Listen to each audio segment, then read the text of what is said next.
રાજ્યના પોલીસ વડા વિકાસ સહાયે જણાવ્યું છે કે અમદાવાદ અને સુરતની અંદર વહેલી સવારે ગેરકાયદેસર વસવાટ કરનારા બાંગ્લાદેશીઓ વિરુદ્ધ કાર્યવાહી હાથ ધરવામાં આવી છે અને જેના ભાગરૂપે અમદાવાદમાંથી 890 અને સુરતમાંથી 134 શંકાસ્પદોની અટકાયત કરાઈ છે।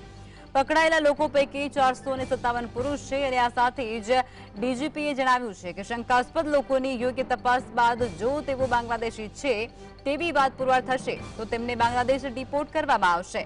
વર્ષ 2024માં પણ અમદાવાદ ક્રાઇમ બ્રાન્ચે 2 ફરિયાદના આધારે 127 શંકાસ્પદોની અટકાયત કરી હતી અને જે પૈકી 70 લોકોને ડિપોર્ટ કરવામાં આવ્યા હતા। શંકાસ્પદ વ્યક્તિઓને ભારતીય દસ્તાવેજ ક્યાંથી બનાવ્યા છે તેની પણ તપાસ કરવામાં આવશે। અમદાવાદ શહેરમાં કુલ 890 જેવા બાંગ્લાદેશીઓને ડિટેન કરવામાં આવી છે, જેમાં આશરે 465 કે 470 જેવા પુરુષો છે અને બાકી મહિલાઓ છે અને બાળકો છે।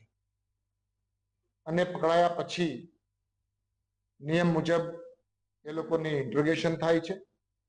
ઇન્ટ્રોગેશનમાં સ્થાનિક પોલીસની સાથે સાથે રાજ્ય સરકાર અને કેન્દ્ર સરકારની અલગ અલગ સંસ્થાઓને સાથે રાખીને જોઈન્ટ ઇન્ટ્રોગેશન કરવામાં આવે છે અને જોઈન્ટ ઇન્ટ્રોગેશન પછી બાંગ્લાદેશી આઈડેન્ટિટી એસ્ટાબ્લિશ કરવા માટેના પુરાવાઓ એકત્રિત કરી કેન્દ્ર સરકાર સાથે સંકલનમાં રહી આ ગેરકાયદેસર બાંગ્લાદેશીઓને ડિપોર્ટેશનની કાર્યવાહી પણ કરવામાં ભૂતકાળ